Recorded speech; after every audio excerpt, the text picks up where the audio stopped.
No?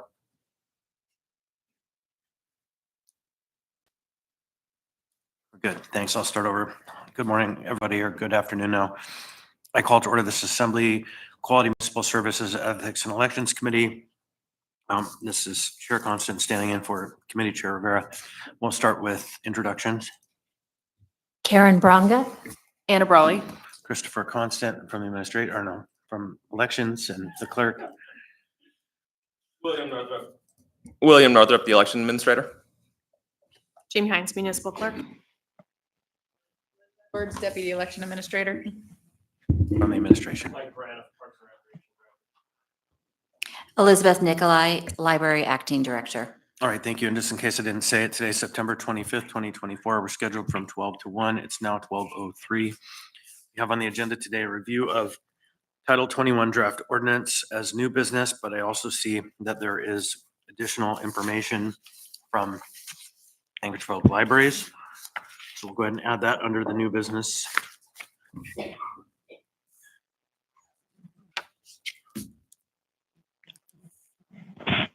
As item B. And then I know we have Mr. Braniff here, and we have members of the public who have been expressing concern relating to issues of the Bartlett pool. So I think that we'll go ahead and make that as well, item C on the agenda, so that we have some formal time on the agenda for that if there's no objection. So, but we'll start with the Title 28 work, because to me, that's the core mission of the Assembly branch, is to make sure we have our election system working as best as possible. So this is our annual review. Is there any members on the phone, or just Mr. Gates? All right, thank you. Just Mr. Gates. So I'm going to hand the ball over to you, Mr. Northup. Great, thank you. So in front of you, you should have the proposed Title 28 changes, as well as the crosswalk. So we did just have a meeting in front of the Election Commission to go over these as well. And from so they're not currently in support of Section 1 or 2 of these Title 28 changes. So I guess I'll just walk through the title, Section 1 and 2 to start. So Section 1 simply increases the deposit amount for a non-automatic recount from $50 to $200. The purpose for that is when I first started this job, I was looking into other jurisdictions within Alaska, and a lot of other jurisdictions had fees of $200, $150, $100 for non-automatic recounts. In addition, it's to lessen the burden on taxpayers for any recounts that are brought that are not automatically triggered by that 0.5% margin. Section 2, we currently have a contest procedure in code. However, what this is doing, the first part is adding a deposit of $1,000. Again, like the recount, I found that other jurisdictions had deposits for election contests. These ranged from $1,000 to $500. We do not have any deposit whatsoever for a contest being brought in front of this assembly. What it also does is it adds liabilities for any frivolous election complaints, so ones that are not valid in a sense.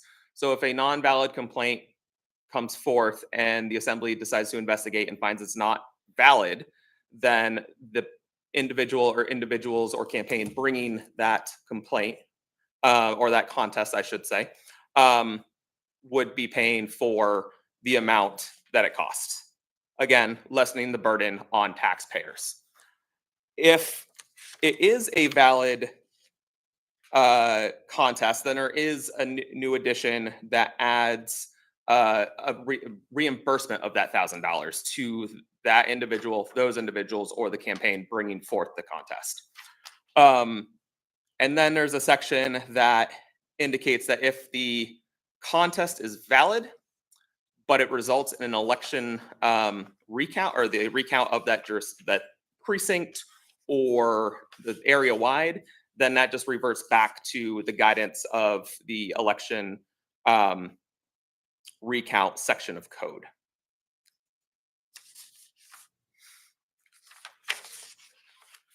And those are sections 1 and 2.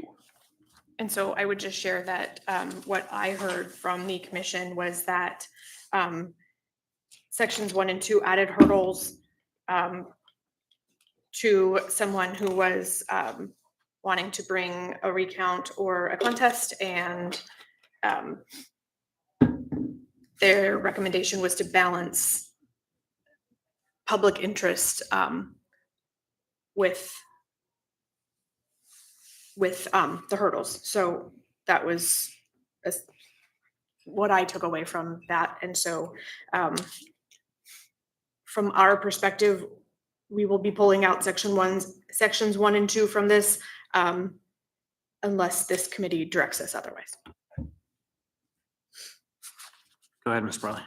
Yeah, thanks. I have a question. Can you just remind us when exactly, and I know I could look up the code, but when does a contest come into play? Like, is it, an individual member of the public? Does it have to come from a campaign? Because I'm trying to understand who we would be requiring to pay that $1,000 payment. I hear the concern about hurdles, but also, if this is only in certain circumstances, right, then it's not like a general member of the public. So, but if you can just clarify kind of when that comes into play. Thanks. So they're looking up code, and I'm going to wing it for a second here.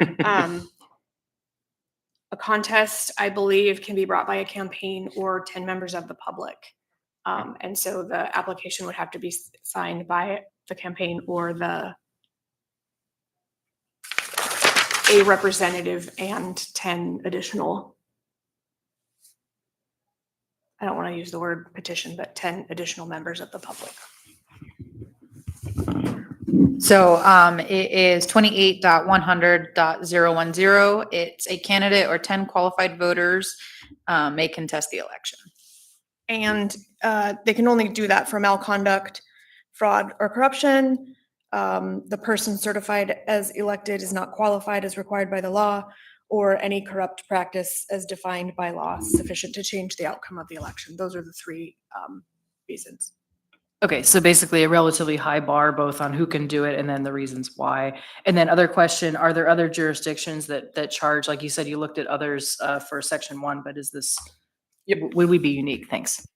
Yeah, so I can let you know that the Matsu Borough and the city of Wasilla both charge $1,000 for an election contest. There are several jurisdictions such as Homer that bases it off their fee schedule. And other jurisdictions such as the city of Fairbanks it goes straight to the court process. So there's various avenues that each jurisdiction takes for this type of contest. Thanks. Ms. Bronga. Thanks. On the F on the second page, if the contest results in a recount, the contestant or contestants shall pay all the costs or expenses for the recount. So if they did the contest and they got their $1,000 contest and you found that a recount needed to be made, then they would have to pay again? Or am I not reading that right? So it does revert back to the recount section of code, but a suggestion that was provided to us by one of the commission members was to add, if this is something that the committee would like to move forward with, they requested it would read, if the contest results in a recount, the contestant or contestants shall pay the costs and expenses incurred in the recount of the election or be reimbursed per AMC 2890-060.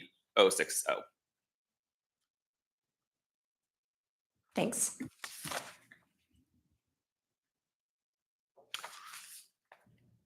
So I'll just say on its face, the first one is no brainer. It's easy. We should keep that in my opinion. The second one, it's certainly worth some consideration. What does liabilities mean? It says adds liabilities.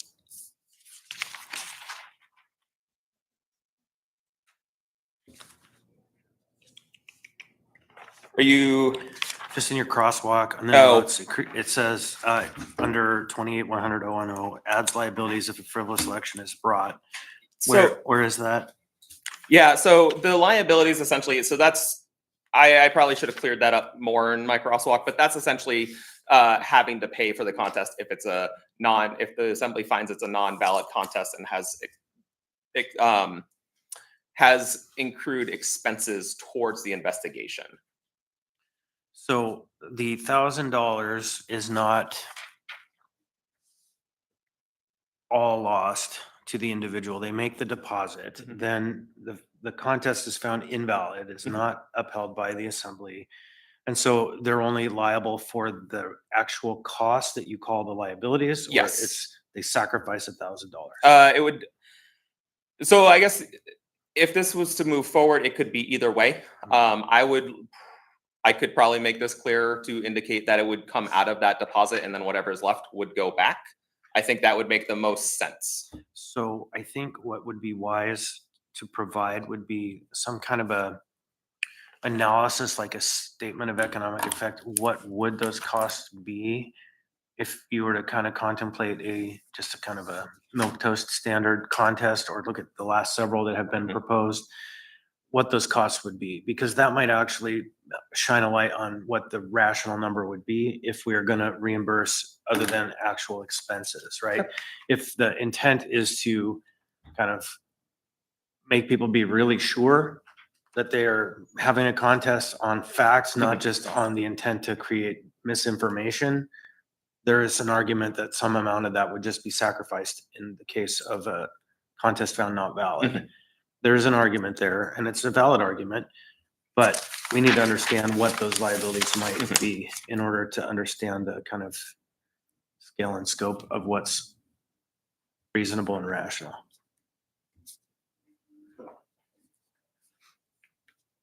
And do you know how, so you say that City of Homer and Matsu both reimbursed, so we might also see what how this has been implemented there, like what the costs are. Okay. That they found valid. Yep. Anyone else on that? So I definitely don't say personally, leave those off. More information and keep them in. I'm just one person, but we're nodding heads on the table here. So I am more than happy to look into that. the second page, Yeah, so the second page, I'm gonna group them together for a second. So section 3, 4, and 5, essentially what those are doing is they're bringing additional election crimes from state statute and bringing them into code that currently don't exist. Part of the reason for this is in the Ombudsman report or final investigation report from a 2023 election complaint.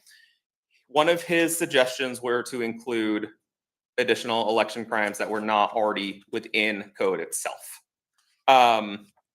So specifically, section 3 is amending the unlawful interference with voting in the second degree by bringing in 3 additional crimes that were left out.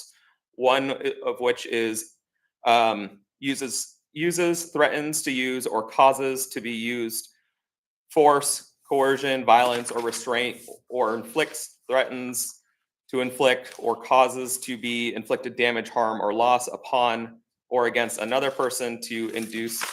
Oh, okay, never mind.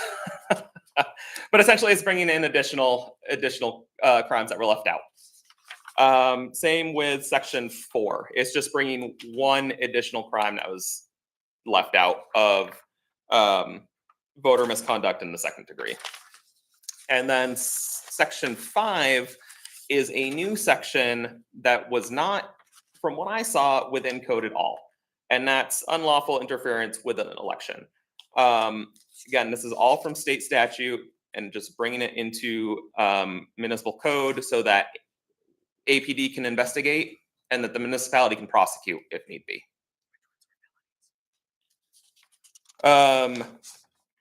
So some of these were felonies under state law. which I'm pretty sure was just section 5. I can double check that. And so it's our understanding that local governments don't do felonies, we do misdemeanors, and so we've brought them under the code as misdemeanors, and so that may be a reason why they were left out in the past.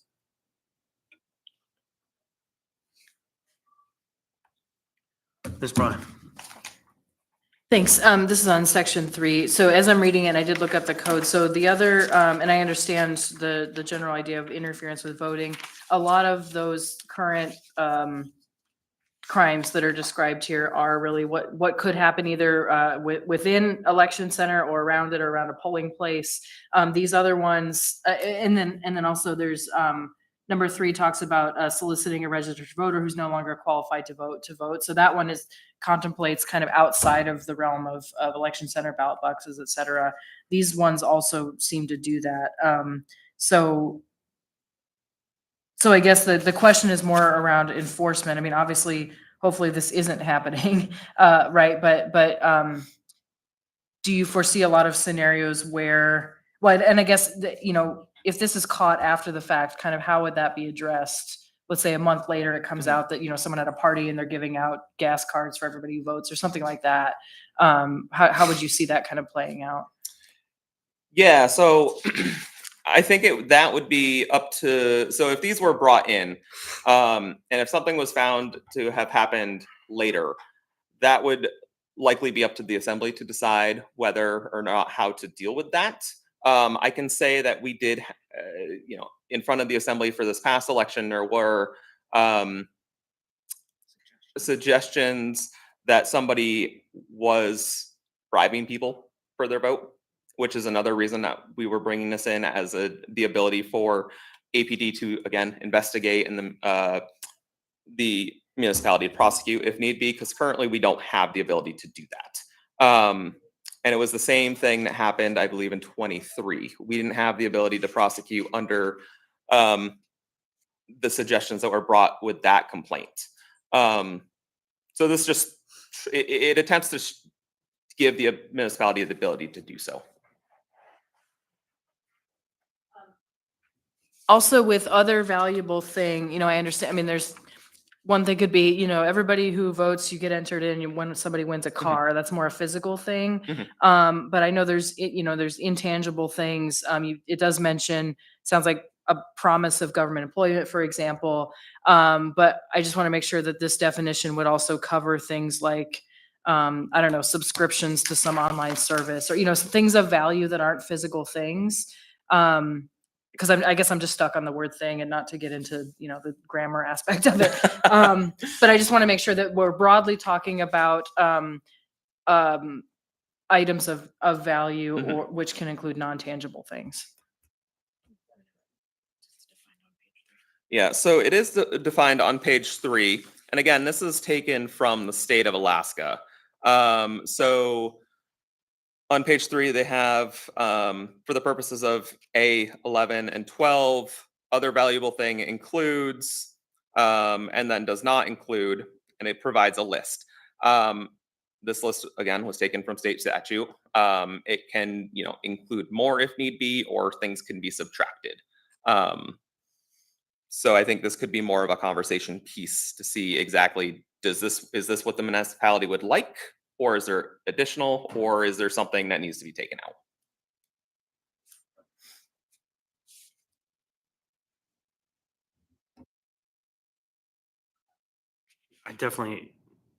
I mean, what's the impetus of that being brought into the code? What other valuable thing is, Or just the whole idea of adding to the code, this idea of paying or offering to pay or accepting or receiving valuable items. Why are we doing this now? Well, we don't want people buying votes, essentially. And do we have any evidence that may have occurred? Well, there was a recommendation from the ombudsman to bump this up to the state to look at. I haven't heard anything from the state in regards to this. And I know it has come in front of the assembly to look into whether there were actual, if there was actual payment for votes potentially. But this would just be to prevent that from Okay, happening. so that was a bit of a leading question. Folks may or may not remember, but during the last election, there were reports of the potential of an individual, one at least, and maybe more, who were overheard in the polling place, calling someone after they voted and basically, as I understand it, saying, "Hey, where can I get my money now?" And so this is not just in a vacuum. This is in kind of response to a phenomenon that was witnessed by election staff in the 2024 election. So it's not arbitrary. It's not just on a whim. It's because there is kind of evidence that something may have occurred along these lines. Ms. Rivera. So Karen, go ahead. I don't know where we landed on the thing, but I agree with Anna with the thing. And it seems like it could be solved with accept money or other valuables and take out the word thing on those two. But I don't know. But you said this copied the state, so is that the issue? So if I can, through the chair, this does copy the state. Through the course of moving the municipality to vote at home, other valuable thing also includes a stamp. And so we have a legal opinion that could possibly provide some more definition that we can look at if you'd like.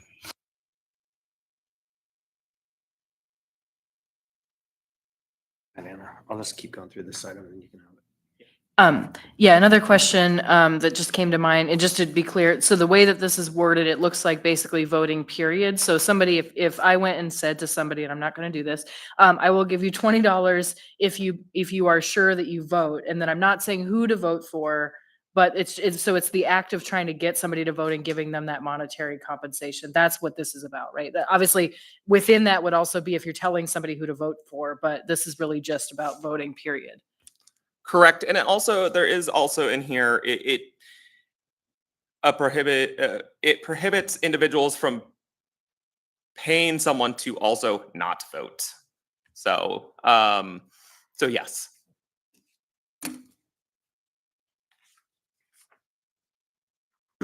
And interestingly, this conversation has another side to it. The elections has, the assembly has been trying to allow the offer of a thing of value according to the state law for a number of years, which is a stamp.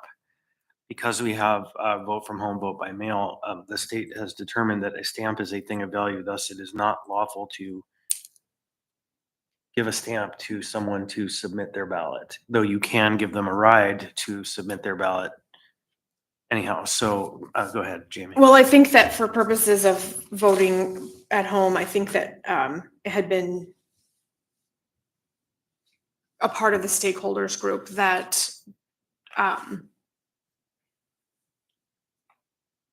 prepaid postage on the envelopes, the return envelopes was a conversation, and we don't like using that because then we don't get the postmark.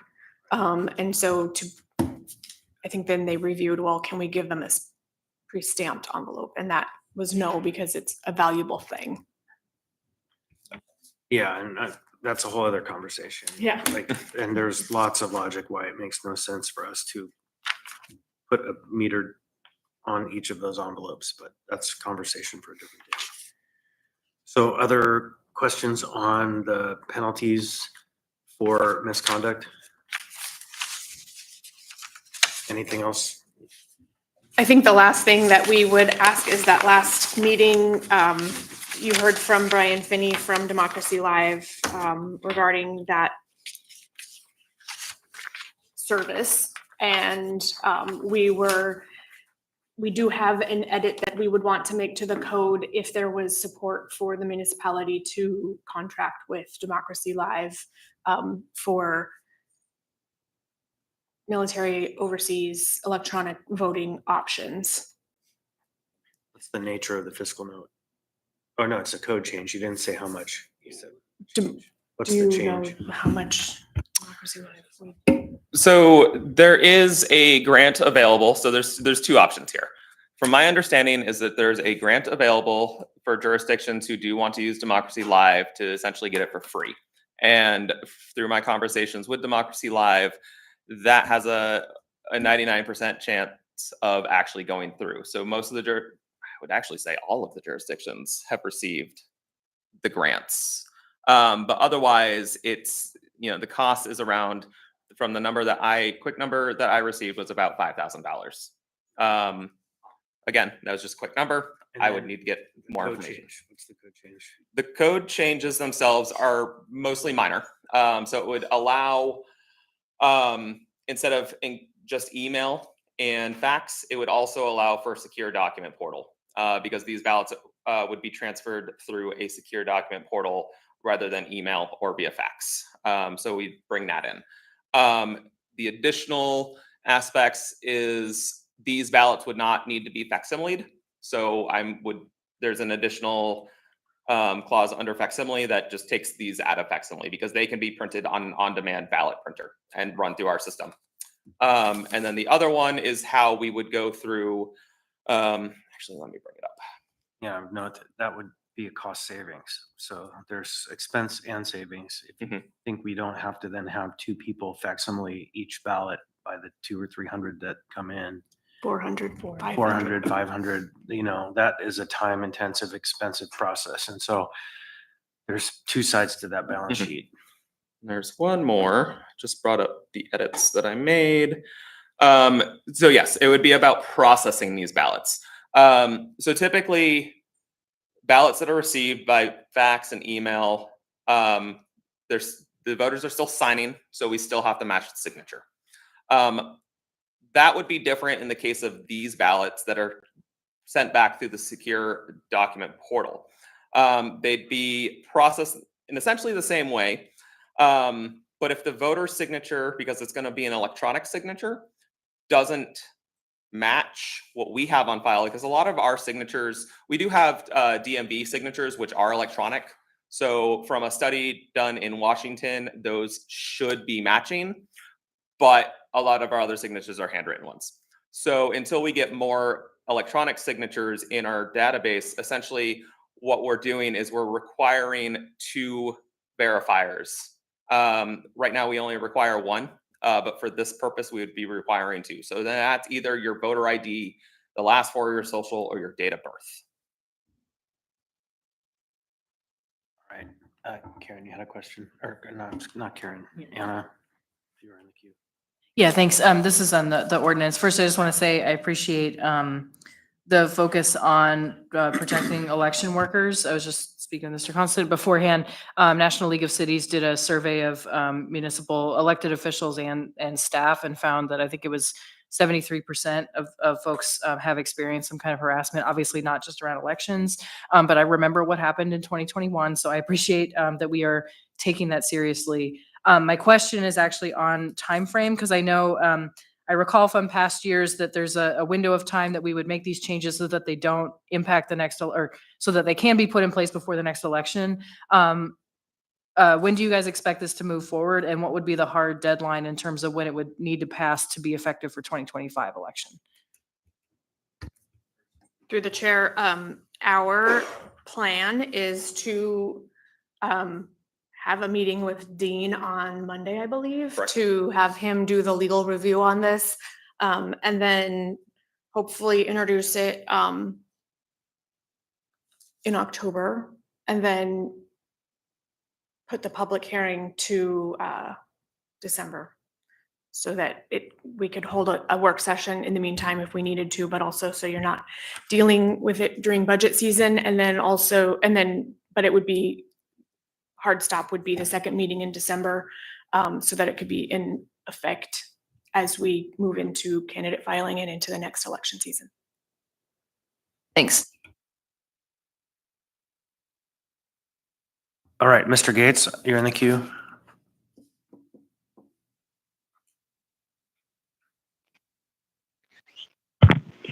Oh, yes. Thank you, Mr. Chair. I was asked to speak just related to that discussion on other valuable thing covering a postage stamp. And I had written the legal opinion, I think from 2018 on that issue at the time, conferred with the state. Anyways, I wanted to add this thought that here in our code, with this section that we're amending by this ordinance, we could address, I guess, the definition of other valuable thing a little differently. We could, for example, include it does not include providing postage for mailing a ballot. But one sort of issue with that is, although that would exclude us from a person, I guess, being subject to a criminal proceeding under our code because it's excluded in code, the state statute would still apply. So a person would still, I guess, be violating the state statute by providing a postage stamp because those provisions in state law under Chapter 1556 are applicable to local elections in Alaska. So we wouldn't entirely fix the problem by altering our definition at the local level here. So I just wanted to add that to me. Yeah, I Thank you. wasn't suggesting that we update our definition to state that a stamp is not a thing of value. I was saying that the state law considers it so effectively, that's just the law of the land at this point, no matter what we call it. So, and I guess the point I was making was that thing of value has kind of multiple domains we have to consider, one on the low end and other that we might want to see, but we need authority from the state, versus what we don't want to see is people attempting to buy votes or to persuade voters not to vote by providing them with a thing of value. So thank you, Mr. Gates. Any further on this item? Okay, then I'm gonna, oh, go ahead. Before we move on. So, Oh, well, So- if I may, yeah, I wasn't responding to any particular members' comments in this meeting today, but it's been a discussion that's arisen over and over the past 4 or 5 years.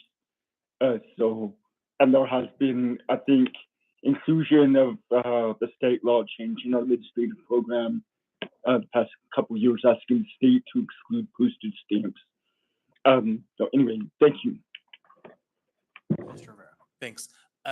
So at our last meeting, where we had a really good discussion with the Democracy Live folks, you had asked that this committee give our blessing formally for the Democracy Live, and you all moving forward with the code changes and the grant, et cetera. Is that something that you're still requesting of this committee? Yes, we would love the backing or support, I should say, of this committee before Okay. moving forward with Democracy Live. Okay. So there are, I think there's 5 folks on this committee, so there's 4 of us here. So we do have a quorum to make a recommendation.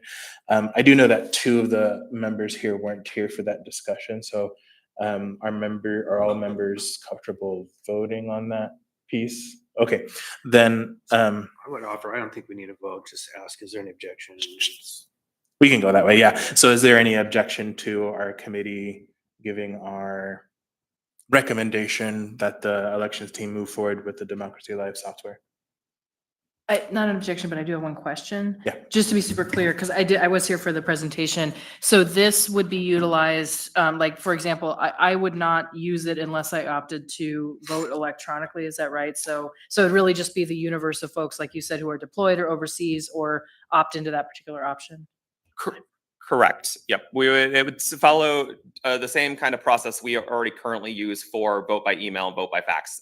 Voters would have to fill out a form in order to get a ballot through the portal. Okay, thanks. And yeah, I have no objection to that. Okay, then seeing no objection, then please move forward. Thank you. Thank you. All right, thank you all for the presentation. We're gonna go ahead and move on. We have 2 other items and about 20 minutes or so left in our meeting.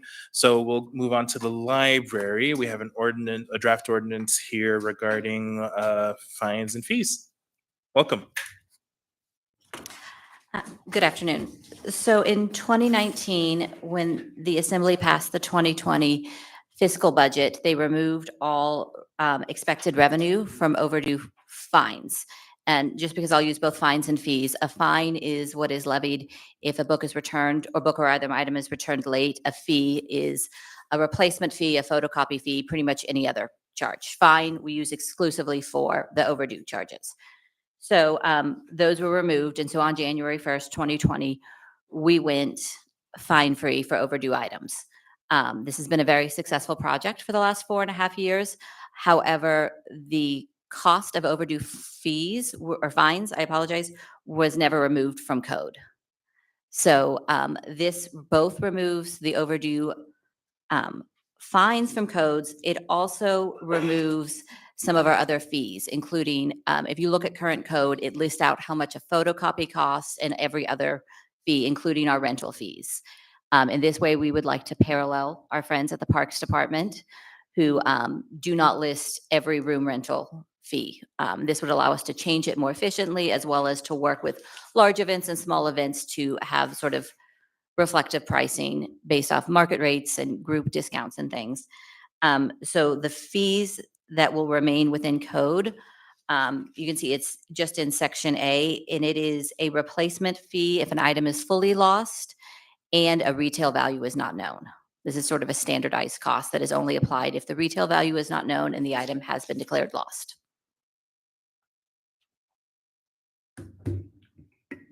Okay, great. Thank you. So I'm just trying to make sense of the deletions here. So that particular section that you were just mentioning Mhm. will be deleted from code? Yes, And essentially what you're trying to do here is just give the department more flexibility to make decisions based off of market values. yes. Okay. That makes sense to me. Any other, yeah, go ahead, Member Brawley. Yeah, I appreciate this. And I remember a prior discussion about fees in state statute was it's really hard to change, right? So I appreciate the thought around this. I guess, could you give a rationale for keeping any of these fees in code? Because I see there's some, this first section seems to still have that. And then also the flip side of not having them in code is then, people might perceive, oh, you guys are going to start charging exorbitant amounts or whatever. So I guess, is there any use in having, like maybe if these all came out, is there a use in having some kind of guardrail in there? Or I guess, what is the rationale for keeping this set of fees still in there? Um,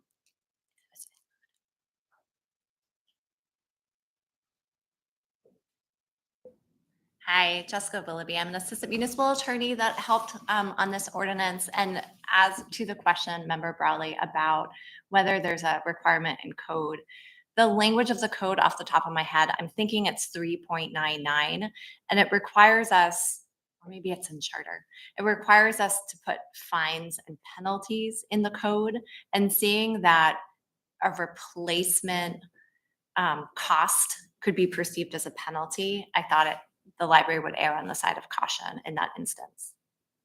Okay, thanks. So essentially those arguably have to be in code. And then the other ones are more just usage fees. Mhm. Okay, thanks. And then just one comment I see under media, and I don't know what F Playaway is, but I know Chromebook is a brand name essentially. So I know we try to be vendor neutral, so it might be good to say tablet or something like that, knowing that, that is probably what we're using, but I know we just want to keep, Kleenex and things like that out of our code, the equivalent of. Thanks. Great, thank you. Yes, Member Branca.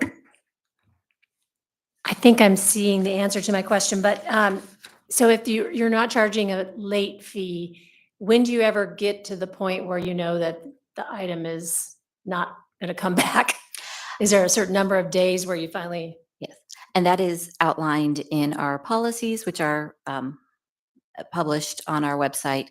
After 17 days after overdue, we charge we charge you for the item plus a $5 processing fee, and you receive a second email, and you receive an email, you receive a secondary email at 45 days after item is due as well.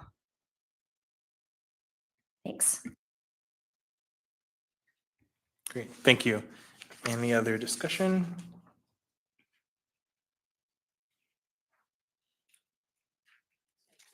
Yeah, go ahead, Member Bronca. Yeah, Excuse me, this, Brawley. that's great.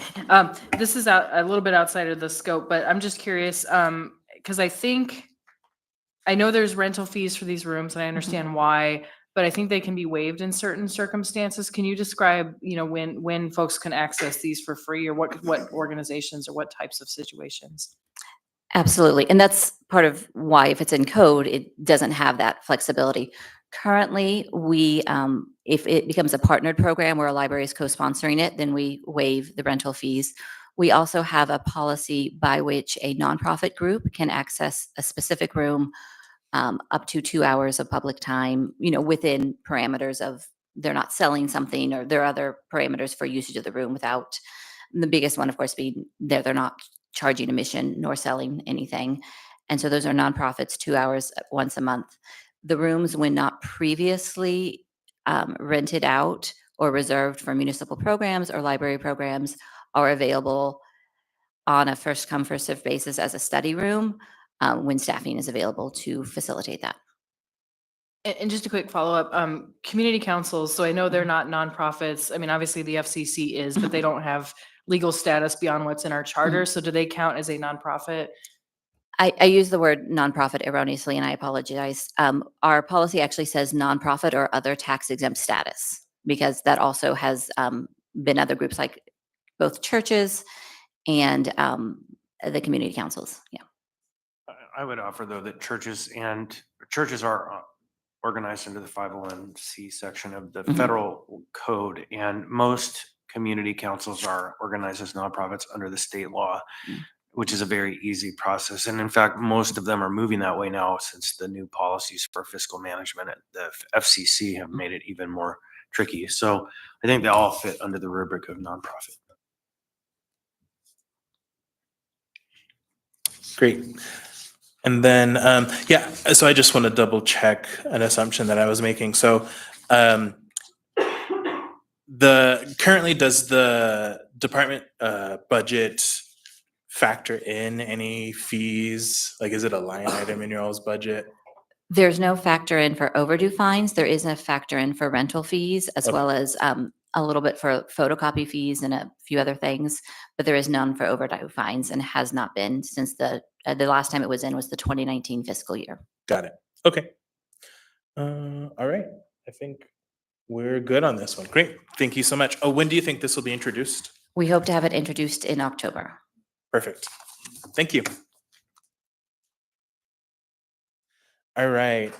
So last, I guess before we do the final topic here, I just want to see how many folks are interested in participating in audience participation.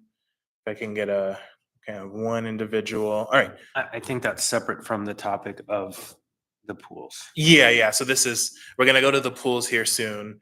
But if there's anyone, audience participation, just general topics you want to talk about. Okay, great. So then we can save the rest of our time then for the pool. So this is something that was added very late to our agenda due to the assembly meeting yesterday. So why don't we give Mr. Braniff an opportunity to hone us in, what's going on, what's the latest on the Bartlett pool, and then we can have a discussion from there. Yeah, thank you, Member Rivera. And if it's helpful, maybe I'll just give a very quick just overview of the project and how we got here. So in 2022, Diamond Alumni Association received legislative dollars for the replacement of diving boards in municipal pools. This is a great project. Most of the diving boards were around 40 years old, and they were in need of replacements. The Alumni Association came to the municipality, and they asked if they could take on and manage the project.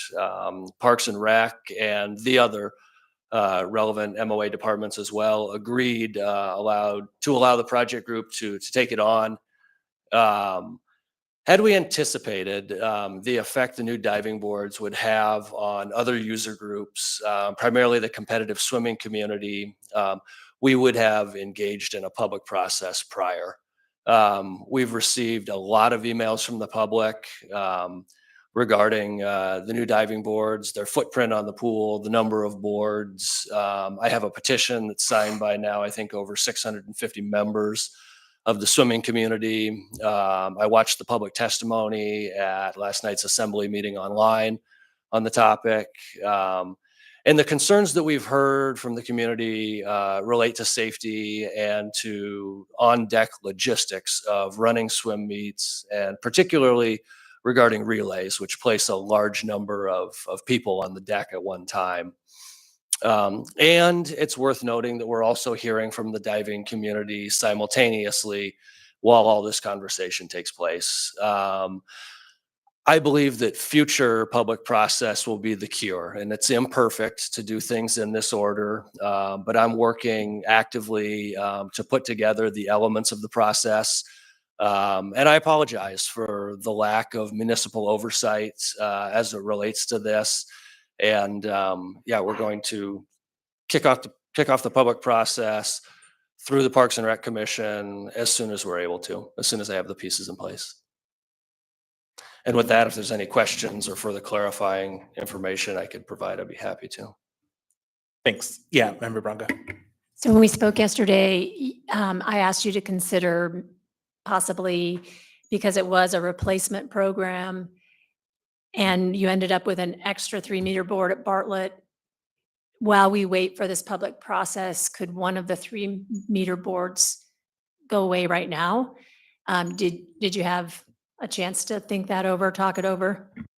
Yes, and I appreciate Member Bronga, you bringing that suggestion to me. I think one of the challenges when you decide that things are at a point where you need to go through a public process because you potentially have a problem, I think to act on a cure for the problem prior to the public process, it's you're sort of inherently doing things out of order. And I wish that we could get the whole process done faster so that we could get to resolution faster.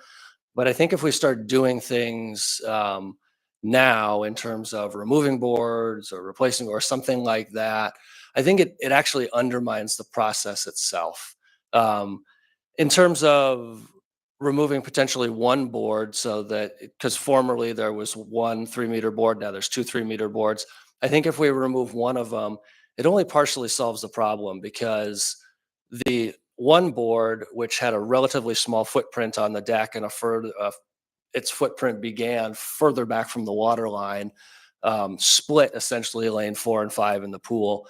If we were to remove one of the boards, we still have another that is directly behind the starting blocks of one of the blocks and is closer than the previous board was. So I appreciate the suggestion, but I fear that acting before process would undermine the process. But we're kind of admitting that there was no process when there were no boards, no new boards. So in a sense, if you remove them, you're going back to where the public process should have started. That's one thing. And the other thing is, I've been told that someone has gone in and added wood underneath the boards to lift them up higher. So there already is manipulation happening and you haven't started this public process. So that concerns me.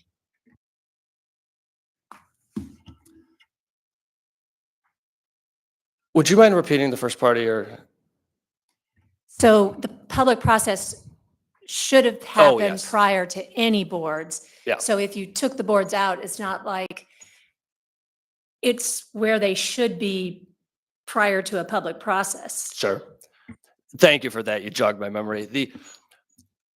Had we anticipated, I think if our impression is that like for like items were being replaced, diving boards with a similar footprint to the new diving boards, and the footprint is drastically different. And I think when we're doing a true like for like replacement, it really just falls under the description of maintenance.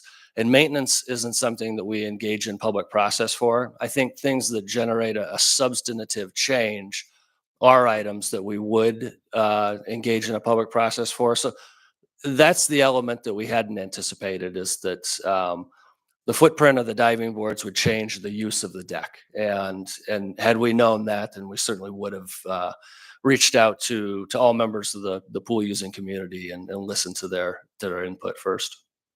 So I believe Who's doing this fix, and has that been approved and inspected by Parks and Rec? I've recently learned of the, it's basically a 2x6 that's placed under the springboard, which is hinged at the back end. And so instead of the springboard now of these 3-meter boards lying parallel to the water, it's up at an angle. And I believe that those were placed there by the diving community, but I haven't confirmed learning that yet. So, and that's a recent change. So, or recent addition, maybe is a better way to say it. Thank you. Member Brawley? Yeah, thanks. And I know this has been quite the saga, that we've seen the emails. And I know we're trying to come to resolution on this particular thing. I guess my question is kind of going where Member Bronga was, kind of, because my understanding is that an alumni group got a grant for these, purchased them, and I'm not clear if anybody ever went through and got that permission.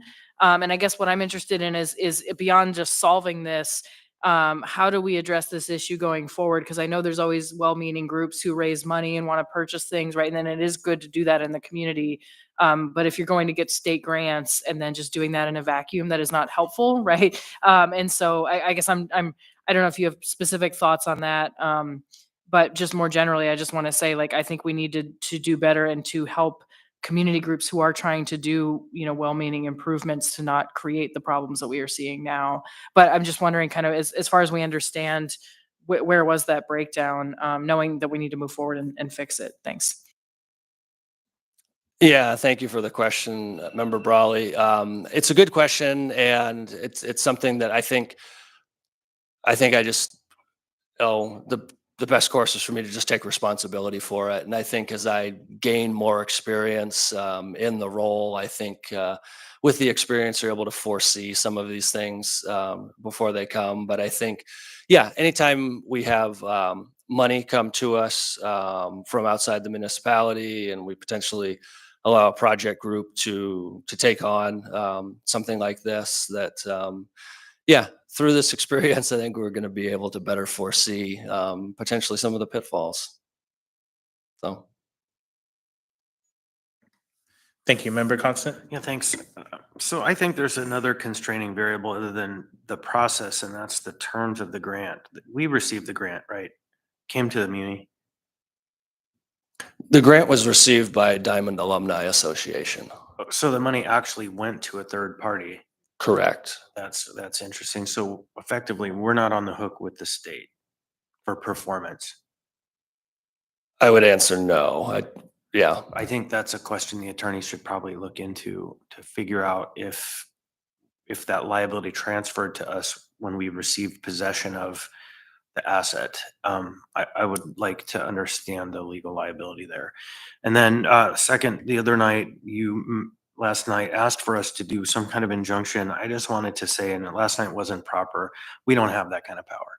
The courts make injunctions. We are essentially advisory to this process. We're fiduciary, we're budget stewards, and we pass laws, but we don't direct the departments to act or not act. And I think only a court can achieve what you're suggesting in the way you suggested it. So I just wanted to say that because it really wasn't prudent to say it last night, but that's a fact of the ground rules. Yeah, Member Braga. So I don't know what the status on the East High Pool is, but I think that's a huge part of the solution. There's 2 of those 3-meter boards there, and there is a dive tank there. And if that pool was up and running, there was a heat pump issue for the showers or something, but it's imperative that that pool gets open, and that could be the dive pool. Yes, thank you. I agree. Son. The, I appreciate that. And in your testimony that you provided at the meeting last night, I think one of the things this would potentially do is give us the opportunity to take a look at not just the diving boards at Bartlett, but sort of a holistic view of diving opportunities at all of the pools and which pools accommodate it best. And view that in the big picture. And then also, I understand. I was actually a competitive swimmer growing up. I swam 7 years year round. I grew up in Fairbanks. It's an aside, but I understand the issue. I understand the value of Bartlett to the swimming community and how it's unique from all the other pools that exist in Alaska. So Great, thanks. Yeah, let's go ahead and hear from you. If you can go ahead and, yep, turn it on, Nope, introduce perfect. yourself. and Adam then- Schicks from Eagle River. I gave the public testimony last night. Thank you very much. Appreciate your comments. I know that we're short on time on your hour-long meeting, which gives us 2 minutes, which means I had 1 more minute last night than I have today. We're not here to be adversarial with anybody. We're just here to find the best way forward. From the discussion that I'm hearing right now, it's a question of whether or not do we act now and then have a public discussion about what the best solution is. And I think we're along the same lines on that solution, at least what you just said leads me to that direction. Or do we wait until the public hearing and then act?